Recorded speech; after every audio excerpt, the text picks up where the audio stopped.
Hello hello la team budget, on se retrouve aujourd'hui pour une nouvelle vidéo et aujourd'hui je vais aborder plusieurs sujets dans cette petite vidéo budget comme d'hab. Ici on parle beaucoup de budget, c'est la thématique principale de cette chaîne. D'ailleurs si vous n'êtes pas abonné, n'hésitez pas à vous abonner et si vous voulez me suivre sur Instagram c'est premier mois au pluriel. Vous faites une demande d'abonnement et vous m'envoyez un petit message. Coucou, je viens de la chaîne YouTube pour que je vous accepte parce que, bon, je l'ai déjà dit plein de fois, mais je le redis, il y a des personnes un peu mal intentionnées, on va dire, qui essaient de me suivre sur Insta pour divulguer des trucs de ma vie perso, etc. Voilà, vous m'envoyez un petit message, comme ça je vous accepte et là-bas on pourra très facilement discuter. Je partage des stories à peu près tous les jours, donc vous pouvez rebondir sur plein de sujets de ma vie, pas que du budget. Donc, c'est parti pour cette petite vidéo. Je vous update un petit peu ma vie, comme d'habitude. Alors, on a eu 4 700 € de la vente de l'utilitaire de mon mari, donc pour celles qui ont suivi. On a économisé pendant 1 an pour l'école de nos enfants, une école à pédagogie alternative qui vaut assez cher. Et cet argent-là, on a décidé finalement de le mettre dans l'achat d'un véhicule en cash pour éviter de faire un crédit, puisque l'école, elle est payable en 1 fois, 10 fois ou 12 fois, et qu'il n'y a pas d'intérêt dessus, enfin, c'est pas un crédit, quoi. Donc, on a préféré payer l'école des enfants plusieurs fois et récupérer l'argent qu'on a mis de côté pour payer l'école des enfants une seule fois pour payer notre voiture. Donc, on a acheté une voiture en cash, 16 000 € à peu près, une voiture électrique, donc on a choisi. Et pour cela, donc, on avait déjà de côté à peu près 12 000 €. Et pour ajouter à ces 12 000 €, il fallait du coup que mon mari, qui s'était acheté un utilitaire pour son plaisir un petit peu, enfin voilà, aller à la déchetterie, transporter des gros trucs, enfin il pensait que c'était quelque chose d'indispensable pour lui. Je pensais, moi pas du tout, donc il s'est acheté avec son argent perso qu'il avait perçu d'un héritage. Donc, pour acheter la nouvelle voiture, il a voulu vendre son utilitaire et mettre l'argent de l'utilitaire dans la nouvelle voiture. Mais le timing a fait qu'il fallait qu'on avance l'argent et la vente de l'utilitaire, c'était dans un deuxième temps. Donc là, on vient de récupérer les 4 700 € de la vente de l'utilitaire de mon mari. CF page 44 parce que mon petit planeur qui est top que vous trouvez sur Amazon en mettant carnet, spirale, point avec des points parce que moi je préférais avec des points qu'avec des lignes et donc vu qu'il y a des pages du coup il y a même un sommaire et là je sais que je peux aller à la page 44 pour revoir tous les détails de l'argent avec lequel on a acheté la voiture. Donc vous voyez, ah non on n'a pas payé 16 000, 15 681 pardon. Et donc, vous voyez, on avait pris l'argent qu'on avait mis de côté, mais dans l'argent du coup de l'utilitaire, on avait pris un petit peu d'avance sur certaines de nos enveloppes. Donc, en fait, avec ces 4 700 €, c'est pas vraiment du gain, c'est juste se rembourser ses dettes. Donc, on avait acheté. Enfin, on avait acheté. Qu'est-ce que je raconte? On avait pris de l'argent sur l'application Sumeria, donc là où j'avais mes enveloppes virtuelles. Donc, dans l'enveloppe régule salaire, on avait pris 100 €, en impôt 750, fonds de secours 450, fonds d'urgence 1028. Et sur le LEP, on avait pris dans fonds d'urgence des enfants, on avait 1000 €, pour les enfants sport et culture, pour s'ils ont besoin plus tard, 500 €, et pour notre fonds d'urgence perso, 972 €. Donc en fait, ces 4700, on les a remis directement à la base. On avait tablé sur 4800, donc il y a 100 € de marge. Du coup, pour les impôts, au lieu de mettre 750, j'ai mis que 650. Et finalement, dans l'avance des impôts qui va contribuer du coup à nos vacances au ski, on a préféré mettre l'argent dans notre fonds d'urgence que dans les vacances au ski parce que les vacances au ski, en fait, c'est de l'argent qu'on va essayer d'avoir pour janvier, donc quand on va partir au ski. Mais en soi, si on a moins que cet argent-là, on dépensera moins. On préfère en fait booster notre fonds d'urgence et l'argent du ski, ben, le gagner à la sueur de notre front. Et si on n'a pas l'argent, dépenser moins au ski. Parce qu'en fait, vous êtes tenté, si vous faites un budget vacances à 5 000 €, vous allez peut-être faire quelques économies, mais vous allez utiliser peut-être 4 700.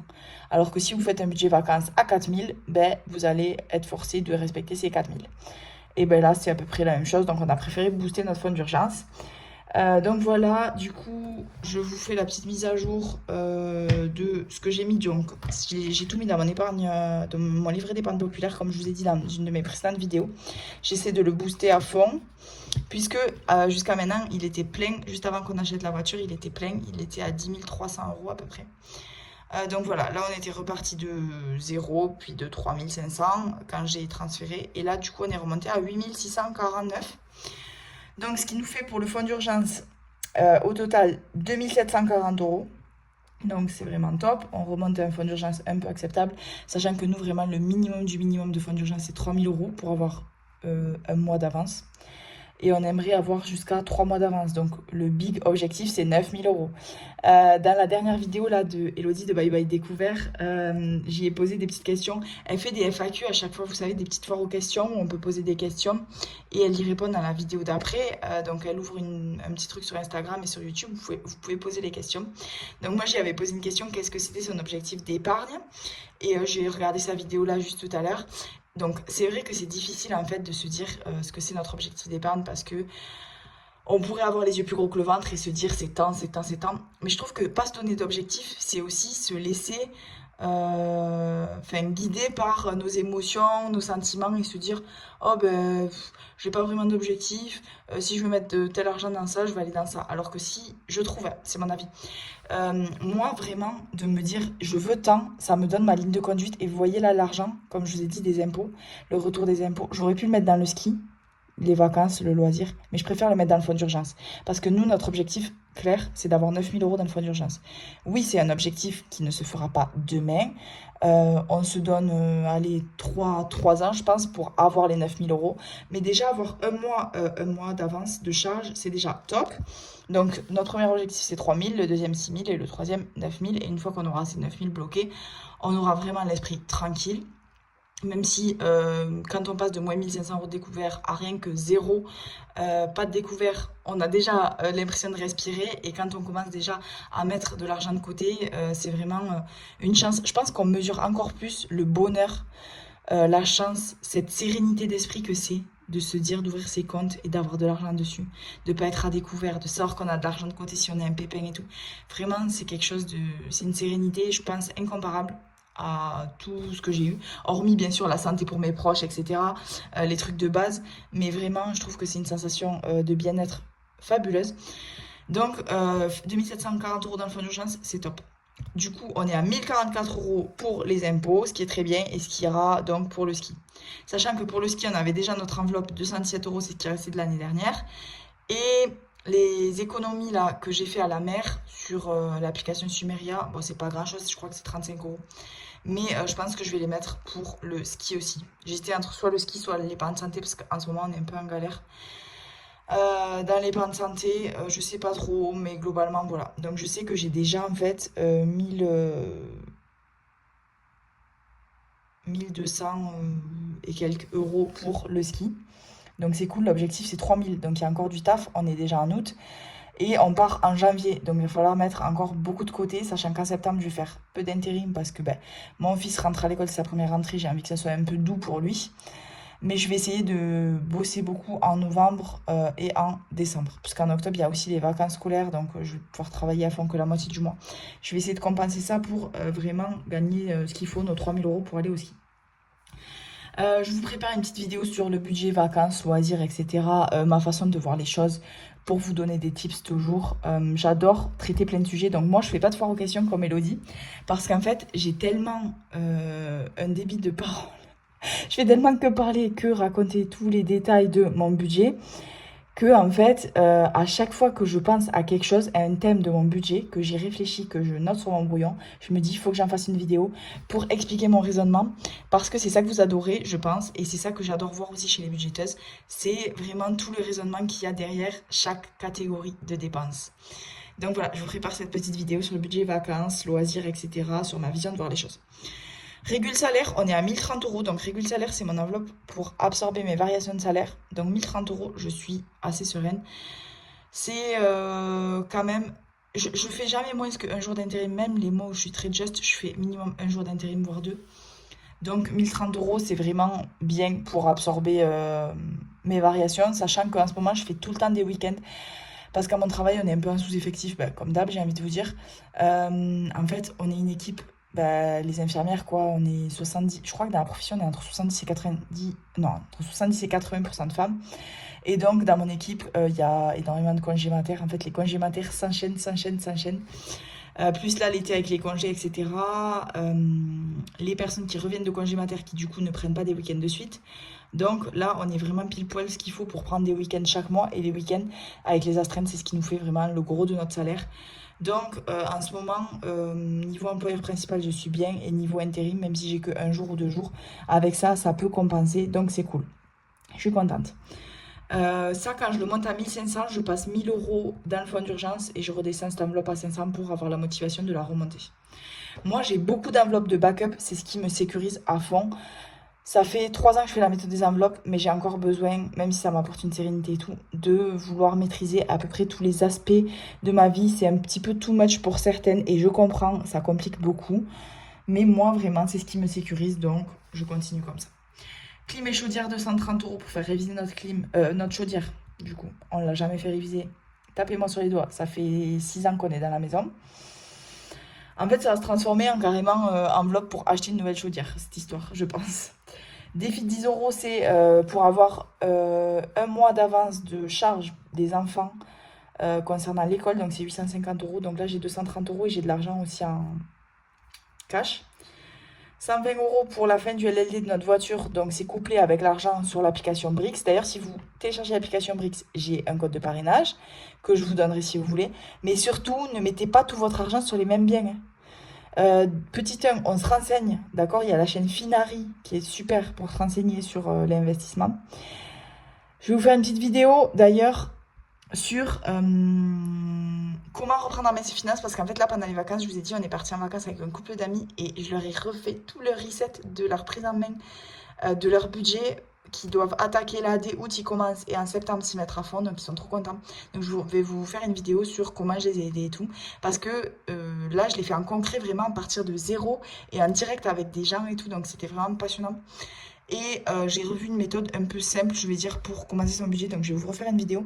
Et couplé à cette vidéo, je vais vous mettre des budgéteuses vraiment du moment qui m'inspirent. Parce qu'en fait, il y a des budgéteuses que je suivais qui sont parties, d'autres qui proposent du contenu qui m'intéresse moins. Donc suivez des personnes qui vous inspirent. Je vous invite vraiment dans les commentaires à me mettre 2 budgéteuses que vous suivez et que vous adorez. Il y a plein de nouvelles budgéteuses que j'ai découvertes et que j'adore.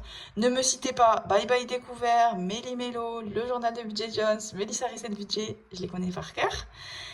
Mais essayez de me citer des personnes, voilà, soit qui ont moins de 1000 abonnés pour leur donner un peu de lumière, soit vraiment que vous aimez suivre des personnes qui sont simples. Moi, je suis pas de personnes qui ont plein de défis, donc j'inviterai pas à suivre ces personnes-là non plus. Et des personnes assez pragmatiques qui ont un budget assez simple, etc. N'hésitez pas, je veux que chacune vous me mettiez un commentaire avec 2 budgéteuses que vous suivez régulièrement et que vous aimez bien. Comme ça, je vais pouvoir faire une revue pour les personnes qui commencent et tout. Franchement, c'est top parce que moi, c'est ce qui me permet de garder ma ligne de conduite. C'est de regarder des vidéos de gens qui m'inspirent et qui me tirent vers le haut niveau budget. Donc tout ça pour vous dire que... à chaque fois, c'est une tunnel d'informations. Hein. Tout ça pour vous dire que par rapport à Brix, j'ai reçu plein de messages des personnes qui voulaient se lancer. D'abord, renseignez-vous. Donc, Finari et la chaîne richissime Delphine Pinon, que je suis déjà depuis très longtemps. Mais là, je suis allée faire un tour sur sa chaîne YouTube. Et en fait, maintenant, elle fait un format qui est vraiment top. Elle fait une vidéo par jour, je crois, elle publie. Et en fait, elle est au téléphone, donc en visio ou par téléphone, en direct, avec des personnes en fait qui leur exposent une problématique budgétaire qu'elles ont. Donc ça va être vraiment de tous les sujets. Enfin, tous les sujets ne me concernent pas. Donc il y a des gens qui appellent pour savoir comment ils vont placer 200 000 € d'héritage. Moi, perso, 200 000 € d'héritage, je les ai pas, donc je me pose pas la question. Donc c'est peut-être pas une vidéo qui va être pertinente. Quoique, c'est toujours intéressant d'avoir le raisonnement. Il y a des personnes qui veulent s'expatrier, il y a des personnes qui ont plein de questions et tout. Donc en fait, elle fait des petits formats de 15 minutes, je crois, où elle explique en fait aux personnes, elle répond aux problématiques des personnes concernant leur argent, donc je trouve le format top. Donc il y a énormément de vidéos vu qu'elle en fait une par jour, je crois. Si vous voulez aller voir, n'hésitez pas. Mais donc voilà, renseignez-vous bien avant d'investir votre argent. Donc moi, la fin du LLD, donc c'est pour payer les frais de la fin de notre leasing qui arrivera en juin 2027. Donc 120 € plus tout ce que j'ai sur Brix. L'assurance vie des enfants, 150 €, c'est une enveloppe que j'ai mis un peu entre parenthèses. J'hésite en fait, si vous voulez, pour notre premier enfant a 2000 € de plus sur l'assurance vie que notre deuxième enfant. Donc on aimerait leur mettre exactement la même somme et arrêter les versements sur les assurances vie, leur bloquer juste la somme de 3000 € à peu près, pour qu'ils aient que ça à disposer à leur majorité. et tout le reste qu'on l'épargne à notre nom propre. Mais du coup, je me dis, imaginez demain, on a un accident de voiture avec mon mari, il nous arrive un truc tous les deux. Là, à l'heure d'aujourd'hui, notre premier enfant aura du coup beaucoup plus d'argent que notre deuxième. Donc j'hésite en fait à faire un versement unique avec notre fonds d'urgence, mais là, notre fonds d'urgence, c'est pas assez grand. Mais je pense que j'aimerais bien monter le fonds d'urgence et faire un versement unique avec le fonds d'urgence pour rattraper la somme du premier enfant. Je sais pas si vous suivez. Et remonter tranquillement mon fonds d'urgence à la place de ça. Bon, je sais pas. Sinon, je mettais 50 € par mois depuis qu'on s'est rendu compte de ce delta et qu'on a voulu le corriger. Je mets 50 € par mois. Mais là, on a des mois qui sont vraiment justes. Et il y a des enveloppes sur lesquelles je ne peux pas enlever Noël, les anniversaires, les soldes. Tout ça, c'est des enveloppes, c'est des provisions de charges que je fais. C'est des prévisions sur des dépenses que je vais avoir. Donc, en fait, je ne peux pas ne pas les mettre. Parce que sinon, à un moment, ça va manquer. 217 € pour le ski, donc c'est toujours notre argent d'avance. 120 € pour se racheter un siège auto. 60 € pour l'abonnement Cookidoo, c'est l'abonnement du Thermomix, vu que je suis conseillère en ce moment. C'est gratuit, mais dès que je le serai plus, ça repassera payant. Donc je l'ai d'avance. Puisque pour moi, c'est vraiment indispensable. Si vous avez le dernier Thermomix, vous savez de quoi je parle. Si vous avez l'avant-dernier, peut-être pas besoin, mais le dernier, vraiment, je pense que c'est indispensable. On a récupéré du coup l'argent pour les enfants. Donc on a 1000 € de fonds d'urgence que pour les enfants si on a un pépin avec les enfants qu'on a vraiment besoin. Et 500 € pour leur sport et leur culture si jamais ils veulent faire un sport ou une culture ou une culture ou un instrument de musique ou quoi que ce soit. Quelque chose qui coûte cher et qu'on n'a pas l'argent, on n'a pas envie de le freiner. Donc on aura ces 500 € d'avance pour acheter de l'équipement, que sais-je. Et 450 € dans notre fonds de secours, vu qu'on a aussi 550 € sur Sumeria. Donc en fait, notre fonds de secours, nous, c'est 500 €. Donc on a nos 500 €, donc il est bloqué, on n'a pas besoin de plus, puisque c'est pour faire face aux petits moyens imprévus qu'on ne peut pas absorber avec notre budget du mois et qu'on n'a pas dans nos épargnes. Donc actuellement, niveau santé, on est un peu juste. J'hésitais à faire un petit versement du fonds de secours vers la santé, mais bon, je me dis, est-ce qu'il y a vraiment besoin? Peut-être qu'on va réussir à le résorber avec les économies, par exemple, de la fin du mois, etc. On va avoir les frais des pneus de notre voiture. Je sais pas, dites-moi si vous savez si un leasing, on doit le rentrer avec des pneus neufs ou pas. Mais du coup, on va prendre des pneus d'occasion. C'est d'occasion, mais état proche du neuf, mais c'est quand même beaucoup moins cher. Si vous avez ça proche de chez vous, franchement, c'est pas mal. Même si vous crevez qu'un pneu, au lieu de changer les deux, en fait, il vous met l'autre de la même mesure que le premier. Donc vraiment, ça évite beaucoup de frais. Tout ça pour vous dire que du coup ces 450 € je les ai repassés sur Sumeria hier, donc ça c'est plus juste parce que je veux les avoir. Vu que j'ai balancé toutes mes grosses enveloppes ici, j'ai plus de marge de manœuvre sur Sumeria. Si mettons je vais au magasin, que j'ai un imprévu, que j'ai une panne, que je dois payer 200 € là, ben j'ai aucun compte avec 200 € disponible. Il faut que je fasse un virement de mon LEP à mon conjoint, de mon conjoint à mon compte Sumeria, ça prend du temps. Donc, je me suis remis ces 400 €, 50 € sur mon compte Sumeria. Donc ça, c'est mon fonds de secours. Moi, c'est pour les imprévus. Et mon fonds d'urgence, c'est vraiment notre enveloppe ultime d'urgence, de trucs graves, etc. Si on a besoin. Donc voilà, c'est pas un vrai point épargne puisque je vous ai pas parlé de mes 50 000 enveloppes. Je vous ferai peut-être un point d'épargne au mois d'août. Je fais à peu près tous les 2 mois pour vous dire où est-ce que j'en suis dans mes enveloppes. Puisque j'en parle pas forcément ni au budget ni à la clôture et que c'est quand même des enveloppes qui bougent, donc voilà. Ensuite, je vous parle de ma to-do list à rallonge. Où est-ce que j'en suis, ce que j'ai fait, pas fait, parce que je vous ai dit. Bon, désolé, du coup, la vidéo a coupé parce que mon téléphone était en surchauffe. Donc, j'en étais où?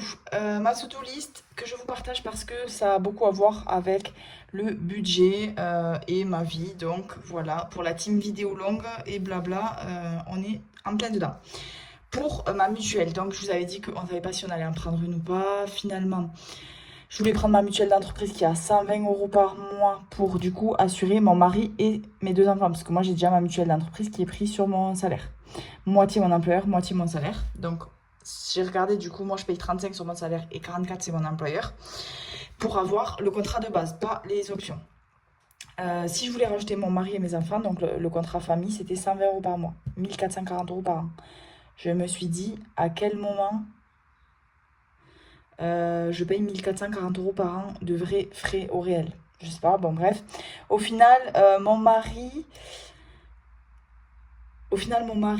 avec sa nouvelle entreprise, donc comme je vous ai dit, normalement il a un contrat de 1 an à partir de septembre. Et c'est agent territorial. Et donc en fait, eux, ils donnent 15 € d'indemnité sur les mutuelles partenaires. Donc, on a trouvé une mutuelle partenaire, MGCS ou un truc comme ça, je sais plus.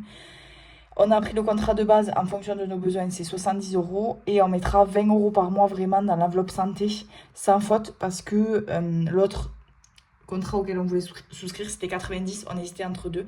Donc on s'est dit, on souscrit à celui à 70, on met les 20 € de différence par mois de côté pour absorber si jamais il y a quelque chose entre les deux. Et je vais traquer toutes mes dépenses de santé au maximum pour voir en un an combien est-ce que j'ai dépensé réellement et ce qui est la meilleure option pour nous. Mutuelle, pas mutuelle, etc.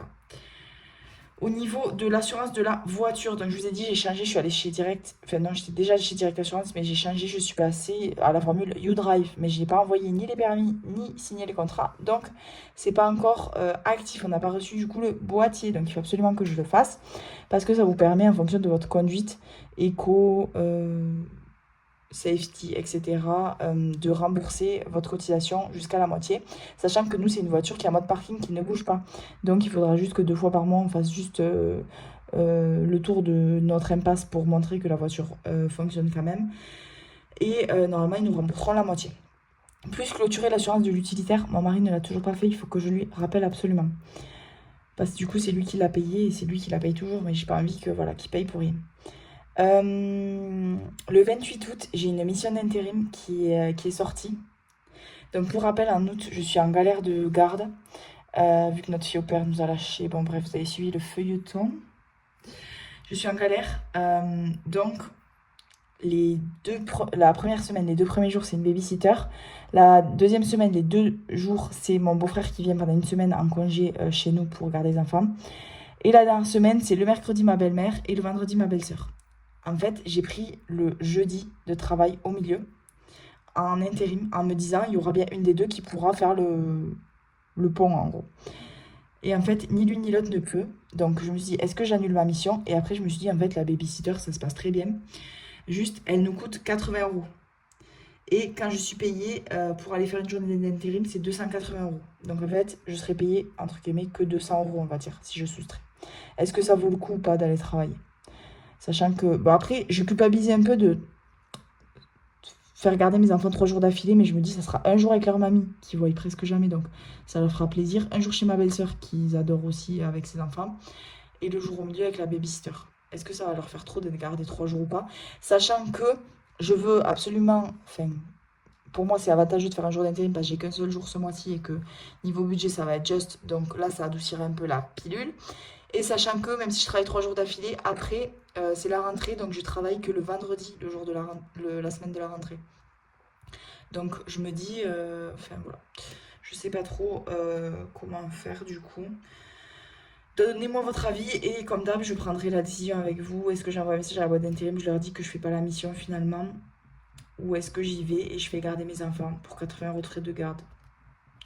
Je sais pas si ça vaut vraiment le coup. Enfin si, ça vaut le coup quand même parce que je vais gagner de l'argent, mais bon, je vais le travailler ce temps-là. En septembre, pour la garde à domicile, j'ai fait un devis. Donc pour septembre, j'ai essayé au maximum que... Donc la première semaine, du coup c'est moi qui vais amener. Mon fils fera que des matinées pour la rentrée. Le vendredi, ce sera sa journée complète, j'ai vu, pour que ma maman puisse l'amener.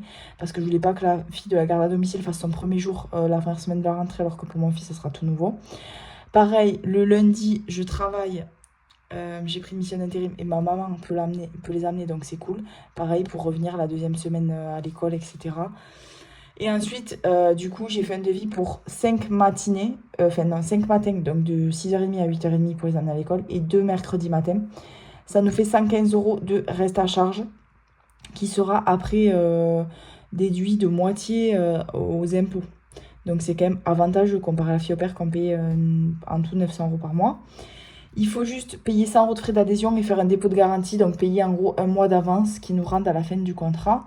Mais par contre, j'ai pas compris, le contrat, elle l'a fait sur un an et elle a fait sur une moyenne de 20 heures. Et je crois que si on fait moins de 20 heures, du coup, faut payer. Enfin, faut que j'éclaircisse un peu, mais franchement, si on trouve la bonne personne qui s'occupe bien de nos enfants, 115 €, je trouve que c'est pas trop cher. Hein. Enfin, je trouve que c'est pas cher du tout d'ailleurs. Ça leur évite d'aller au centre aéré. Je pense que ça peut être pas mal. Vu qu'ils sont ensemble et tout à la maison, au moins ils peuvent se reposer en fait le mercredi. Vu que déjà ils se lèvent très tôt et que lundi, mardi, jeudi, vendredi ils ont école. Ça fait quand même des grosses semaines je trouve. Vu qu'ils sont petits. Donc voilà pour la garde à domicile. Du coup je me dis ça sert à rien de mettre notre chambre à dispo. Et après je me suis dit mais pourquoi pas mettre juste notre chambre à louer comme ça. Ça nous ferait un petit revenu supplémentaire. Je sais pas, faut que je le voie avec mon mari. Sachant que, pourquoi j'ai pas signé le contrat? Parce qu'il y a la petite variable qui dit que ben, mon mari, peut-être que le contrat qu'il a signé, donc c'est dans un autre service que celui dans lequel il est actuellement, enfin dans une autre base, dans le même service, mais dans une autre base. Et dans l'autre base, en fait, ils ont horaire d'été, horaire de pas été. Et horaire de pas été, c'est 8h30, 16h. Donc s'il commence à 8h30, il pourrait amener tous les jours les enfants à l'école. Franchement, c'est un truc de fou, comme la vie, c'est pas linéaire. Il y a une fille sur une des dernières vidéos là où je me plaignais beaucoup parce que j'étais au bout de ma vie. Et c'est vrai que je suis en surmenage, je pense pas loin du burn-out. Mes enfants se sont levés à 5h20 ce matin, 5h20. Imaginez. Je dois faire de 5h20. Bon, je vais pas me plaindre parce que les gens ils disent il y a toujours pire, les mamans solo comment elles font, celles qui ont 6 enfants comment elles font. Oui, bah, je suis infirmière, je vous dis, il y a des gens qui sont en train de mourir dans un lit d'hôpital seuls. Oui, il y a toujours pire en fait dans la vie, d'accord? Mais moi, c'est quand même quelque chose qui m'éprouve en ce moment. Toutes les décisions à prendre, etc. Ça me prend la tête, ça m'angoisse, ça influe sur mon sommeil, etc. Bref, tout ça pour vous dire que... Oh, vous voyez, je fais tellement des longs tunnels que des fois je perds le fil. Souvent, je perds le fil. Tout ça pour vous dire que au final j'ai eu beaucoup de bas et en fait il y a toujours une petite lumière au bout du tunnel. Donc vous voyez, on savait pas trop pour le travail de mon mari, là ils lui ont proposé un contrat de 1 an. Si en plus c'est dans ce service où il fait des horaires pile poil pour nos trucs, c'est nickel. Pour la fille au père, on était au bout de notre vie, finalement on a trouvé une solution. Vous voyez, il n'y a que 115 € de reste à charge. Imaginons qu'on trouve une personne top, ça serait parfait. Enfin, je sais pas. Après la tempête, il y a toujours du mieux et donc voilà. Là, on est un petit peu sur le mieux, donc c'est cool. Je profite, même s'il y a plein d'autres choses qui me prennent la tête, vraiment, parce que je suis quelqu'un d'hyper angoissé qui me vraiment me masturbe l'esprit sur peut-être des détails pour d'autres gens. Mais moi, vraiment, ça me prend la tête tous les jours. Tous les soirs, je m'endors. Je mets 1 heure à m'endormir parce que j'y pense. La nuit, je me réveille, je fais une insomnie de 1 heure parce que j'y pense. Le matin, à 5h20, quand mes enfants se réveillent, mais j'arrive pas forcément à me rendormir, même si des fois, je pourrais me reposer un peu parce que je pense direct à plein de choses, à tout ça. Donc voilà. Le cadeau de la crèche, si vous avez vu mes stories Instagram, je l'ai enfin fait hier. Donc on est parti à Toulouse pour l'ophtalmo de ma fille. Youpi, elle n'a pas de lunettes. Elle en aura sûrement à l'entrée au CP. Là, la correction n'est pas assez grosse, en tout cas pas assez nécessaire. Donc c'est cool. Du coup, on est allé chez Legami. Franchement, j'ai trop regretté. Après, je me suis dit pourquoi j'ai pas pris des... Franchement, Legami, c'est trop mignon. Pourquoi j'ai pas pris des trucs pour faire justement mon concours des 1500 abonnés? Parce que oui, on a passé les 1500 abonnés.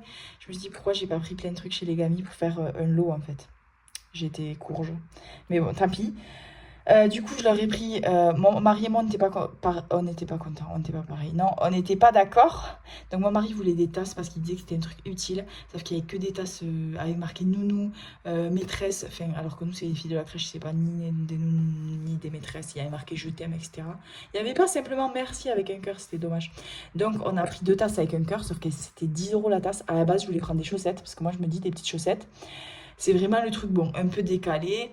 Le matin, tu les mets, tu repenses. Enfin, moi, je collectionne vraiment les chaussettes, c'est un truc que j'adore, qu'on m'offre en souvenir. Et quand le matin, je mets mes chaussettes, je me dis, oh, ces chaussettes, je les ai achetées à tel endroit, ces chaussettes, c'est telle personne qui me les a offertes en revenant de tel voyage, etc. Donc, voilà. Mais les chaussettes, c'était 18 € la paire. Mais c'est x4, elles sont 4, mais c'est hors de question que. Enfin, voilà. Désolée, mais je voulais pas mettre autant. Je voulais juste une petite attention, à la fois un petit truc utile, mais pas un truc. Enfin. Bon, bref. Donc, mon mari a dit des tasses, c'est utile. Moi, je voulais des carnets et des stylos parce que ben, j'adore écrire, etc. Il m'a dit, mais c'est pas tout le monde qui fait ça. Donc, ce que j'ai fait, c'est qu'en fait, j'ai fait moitié. Donc, 2 tasses, c'était 10 € la tasse et moitié, un cahier et un stylo Legami, un cahier et un stylo Legami. Je vais leur offrir les 4. Et en fait, elles se dispatcheront comme elles veulent. Celles qui veulent la tasse prendront la tasse, celles qui veulent le stylo et crayon prendront le stylo et crayon. Je me dis, il y en a bien sur 4, il y en aura bien 2 qui voudront un petit cahier pour écrire avec un stylo. C'est mignon, non? Enfin, je sais pas. Donc, les cadeaux de la crèche, c'est bouclé pour 31,95 €, donc c'est cool. C'était vraiment... je voulais pas aller au-delà de 40 €, c'était vraiment déjà beaucoup, 40 € pour moi, sachant que mon fils y allait 1 an. Je les estime et tout, ouais, elles font super bien leur travail, mais bon, j'ai pas non plus une relation de ouf, sachant que c'est mon mari qui les a amenées, qui amène et récupère tous les jours, donc en fait, moi, je les vois pas super souvent et tout, donc voilà. Kiné abdos, parce que je vais me faire opérer du coup de l'abdominoplastie, mais je vais faire un point avec la kiné abdo avant, parce que mon chiresthétique, qui est mon collaborateur, puisque je suis infirmière de bloc et je suis spécialisée en chiresthétique, donc je travaille tous les jours avec lui, donc je vais montrer mon ventre au travail, vite fait. Pas en consultation, il faut vraiment que j'aille le voir en consultation pour tout caler et tout, mais j'ai montré vite fait, il m'a dit que j'avais des abdos, un problème aux abdos, donc je veux absolument faire un bilan avec la kiné abdo, voir ce qu'il en est, parce que j'aimerais me faire opérer en janvier-février, sachant qu'en plus le chir va partir en vacances, non. Non, non, non, non, à la retraite, il va partir à la retraite, il va partir, il a acheté un appart à Dubaï, donc il va vraiment partir de la région, il ne pourra plus du tout m'opérer. Donc j'ai vraiment envie de commencer la kiné abdo dès maintenant, pour s'il y a besoin, en fait, faire tout en amont. Et au moment de l'abdominoplastie, en fait, si j'ai un diastasis, il pourra directement le refermer. Euh, en, j'allais dire en Soudan, ah, punaise! En suturant, pardon, mes abdos d'un côté à l'autre. Donc voilà pour ça. Du coup, je suis trop contente. Je voulais commencer en septembre. Et en fait, quand j'ai écrit ma to-do list, je me suis dit, allez Leïla, faut te mettre un coup de pied aux fesses. Je suis allée sur Doctolib et j'ai pris un rendez-vous pour un bilan du coup kiné abdos, puis des séances juste après. Dans le village à côté de chez moi, donc c'est cool. Elle est spécialisée dans kiné de la femme en gros, donc ça m'a bien plu. J'ai pris rendez-vous, j'ai rendez-vous lundi, donc je suis trop contente. Vu que mon beau-frère arrive dimanche, il pourra garder les enfants 1 heure le temps que j'aille chez la kiné. Juste pour l'ordonnance de la kiné, je crois qu'il m'en avait fait une quand j'ai accouché. Il faudrait que je retrouve dans mes papiers, donc vous voyez, ordo, il faut que je retrouve l'ordo. Donc la première partie de la to-do list, prendre rendez-vous, je l'ai fait. Mais retrouver l'ordonnance, je ne l'ai pas fait. Sinon, il faudra que je prenne rendez-vous chez mon médecin traitant, rien que pour avoir une ordonnance et tout. Enfin, trop cher, mais il faut que je le fasse. Rendez-vous pour mon premier enfant chez le dentiste, je ne l'ai jamais fait. On a reçu le truc MT dents. Il faut vraiment que je m'en occupe. Et pareil, il est 4 ans. Elle a eu 4 ans en mars et je l'ai toujours pas fait. Chez notre médecin généraliste. Notre médecin généraliste, pendant un temps, on y allait très très souvent. Avec toutes les otites et tout à répétition, ils étaient tout le temps malades. Là, depuis qu'on a acheté un aérosol, c'est 30 € même pas sur Amazon. Dès qu'ils sont un peu enroués, on leur fait des aérosols au sérum fille. Et les otites, vu que ma fille s'est fait opérer des diabolos, tout ça, ça va mieux. Donc, on n'y va presque plus. Donc voilà, il faut vraiment prendre rendez-vous pour ça. Concernant ma création d'entreprise. Donc, quand on a une chaîne YouTube qui dépasse 1000 abonnés, on peut être du coup monétisé, percevoir des revenus publicitaires de YouTube, donc toutes les pubs qu'il y a. Sachant que qu'on soit monétisé ou pas, il y a des vidéos. Non, il y a des pubs dans toutes les vidéos et on n'est pas maître du nombre de pubs qu'il y a, je crois. Donc, désolé s'il y a 50 000 pubs. Moi aussi, ça me saoule des fois quand ça coupe la phrase en plein milieu et que je voulais la suite absolument. Mais voilà, c'est le jeu de YouTube, avoir du contenu gratuit, mais à quel prix? Au prix de regarder les pubs qui le financent. Donc, il faut absolument en fait que je crée mon entreprise parce que pour me faire opérer de mon abdominoplastie, ça coûte vraiment cher. Entre 3 et 5 000 €, je pense, à peu près. J'espère pas trop plus. Et pour financer ça, en fait, vu que vous avez vu tout à l'heure dans mes grosses épargnes, j'ai pas énormément d'argent, il faut absolument que j'ai un peu plus d'argent et je récupérerai à ce moment-là l'argent de YouTube que je n'ai jamais récupéré depuis que j'ai passé les 1000 abonnés en décembre. Donc les petits sous se cumulent à chaque fois que je sors des vidéos, enfin à chaque fois que les gens regardent des vidéos, quoi. À peu près chaque jour ça bouge, mais c'est de l'ordre de quelques centimes euros. Et du coup, j'aimerais vraiment récupérer cet argent avant janvier-février, comme je vous ai dit, le moment où je vais me faire opérer. Et pour ça, il faut que je crée mon entreprise pour après percevoir les revenus. Donc, les budgéteuses là, qui ont toutes plus de 1000 abonnés, pourquoi vous ne nous expliquez pas comment on fait? D'accord? Moi, je suis une nulle dans les démarches. J'ai demandé bien sûr à ChatGPT, etc. Mais franchement, ça a l'air galère. Je sais qu'il y en avait qui ont déjà des entreprises, comme Vava par exemple, le journal de Budget Jones, quand elle va passer les 1000 abonnés, vu qu'elle a déjà sa boîte, enfin son entreprise pour son travail de psy en libéral, et du coup, je pense qu'elle pourra directement intégrer ses revenus YouTube là-bas. Elle n'aura pas besoin de faire tout le tintouin que je dois faire. Donc, il faut absolument que je le fasse, il faut que je commence à me renseigner. Donc, j'ai vu pour l'ACRE qui est une aide, en gros, pour diminuer les cotisations de l'URSSAF, etc. Mais en fait, moi, j'y ai pas le droit, donc ça sert à rien. J'aurais dû attendre le 1er octobre pour créer l'entreprise, mais du coup, a priori, ça sert à rien parce que l'acre, j'y aurais pas le droit. Et surtout que l'acre, en fait, elle était vraiment très très très favorable jusqu'à juillet 2026. Et il y a une nouvelle loi qui est passée où le 50% maintenant, c'est que 25% de réduction. Donc voilà, pour celles qui voulaient, bah, c'est trop tard dans tous les cas. Mais donc voilà, s'il y a des filles qui ont plus de 1000 abonnés qui me regardent, help me, please. CPM, remboursement de tirer. Écoutez-moi bien, ça, vous l'avez déjà vu 150 fois sur ma to-do list si vous me suivez. J'ai toujours pas fait. J'ai dit à mon mari, soit tu le fais, soit je le ferai jamais. Donc fais-le. Donc voilà, c'est juste lui rappeler de le faire. Et toujours ça dans ma tête. Donc au travail, je vous ai dit, je suis revenue. Mes chefs que je déteste sont en vacances, donc je suis trop contente. Ça me laisse du répit puisque ma cadre que j'adore revient en septembre. Je suis toujours sur cette interrogation ultime et qui me prend la tête vraiment de me dire qu'est-ce que je fais. Donc là, je suis à 50% et je complète avec de l'intérim actuellement. Le 8 décembre, je dois repasser à 100%. Je peux faire une demande de rester à 50%. Si je ne fais pas de demande, bien sûr, je repasse à 100%. Il y avait l'option aussi que, vu que les conditions de travail se dégradaient beaucoup, de démissionner et faire full intérim. Mais franchement, je me sens pas assez sécure avec ça, puisque j'ai pas, je vous ai dit, j'ai à peine un mois d'argent de côté. Sachant que l'intérim, si vous ne travaillez pas, vous avez le chômage. Si vous partez en congé pendant un mois que vous ne travaillez pas, vous avez le chômage. Mais bon, quand même, je me sens pas à l'aise encore avec 100% d'intérim, faire la route tous les jours, stresser si j'ai pas assez de missions, prendre des missions à la minute, faire garder mes enfants, c'est compliqué. Sachant que l'intérim, je gagne 2 fois plus que mon taux horaire normal. Donc c'est quand même très alléchant. Donc là, je pense que ce que je vais faire, dites-moi ce que vous en pensez. Le 8 décembre, je vais repasser à 100% automatiquement. J'ai déjà pris 10 jours de congé pour Noël. Donc le 17 décembre, c'est mon anniversaire, donc j'ai pris du 17 au 27. Donc j'aurai juste entre le 8 et le 17 pour travailler à 100%. Donc nous, 100%, c'est 3 jours par semaine. Donc j'aurai 2 semaines après de 100%. Ensuite, je veux partir une semaine au ski en janvier. Donc j'hésite à partir soit la première semaine, mais j'ai peur que ça fasse trop 3 semaines de vacances pour les enfants. Soit partir la deuxième semaine, comme ça il faut une semaine à l'école et après on part une semaine en vacances. Et surtout que ça nous laisse une semaine pour se remettre des fêtes de tous les trucs et refaire les valises tranquilles.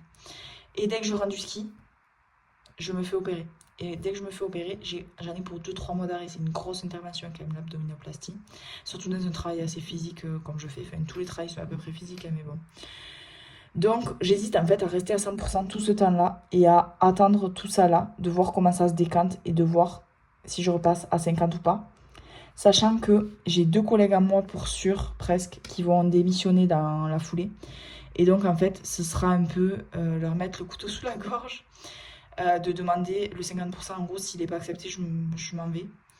Et vu que je suis une des plus anciennes et que en fait j'hésite à le demander sur 1 an. Comme ça je me dis, je fais pendant 1 an, je vois comment c'est l'intérim et au bout d'1 an, je réajuste. Je repasse à 100% ou je fais une demande de 50% définitif. Donc voilà, je sais pas trop comment faire. Je pense que ça c'est le plan qui me va le mieux pour l'instant. Comme ça je tabasse l'intérim comme je vous ai dit, en septembre tout doux, en octobre la moitié du mois vu qu'il y a les vacances scolaires, novembre fond intérim, début décembre la première semaine, pas mal d'intérim. Après ça va se calmer, il va y avoir les fêtes, mon opération et après, Inch'Allah. Donc voilà pour ça. Bon, je dois remettre toutes mes enveloppes. Mais la vidéo est déjà assez longue. Donc, je vous ferai dans une prochaine vidéo. Je vais pas faire peut-être une vidéo que pour ça et je vous parlerai d'autres choses, mais voilà. N'hésitez pas à me donner en commentaire le nom de 2 budgéteuses. Pas les enveloppes dorées, les gens hyper connus. Blush budget, etc. Mais des personnes un peu moins connues qui sont, ou juste qui parlent des finances, etc. J'ai des chaînes en tête là, qui parlent pas forcément du système des enveloppes, mais qui vraiment vous tirent vers le haut côté finances personnelles. Et du coup, c'est vraiment un bon conseil à suivre pour les personnes qui vont se mettre à la méthode des enveloppes en septembre. Parce que oui, franchement, septembre, janvier, mais septembre, c'est vraiment une rentrée, un renouveau. Et c'est top pour reprendre en main ses finances. Donc voilà. Je vous fais de gros bisous les filles. On se dit à très vite pour une nouvelle vidéo que je sortirai, je pense, d'ici 2-3 jours. Selon quand est-ce que je peux tourner. Parce que je vous ai dit, j'ai vraiment une dizaine de vidéos en attente dans ma tête. Donc voilà, je vais vous harceler. Je vous fais de gros bisous. On se dit à très vite pour une nouvelle vidéo. Ciao, ciao.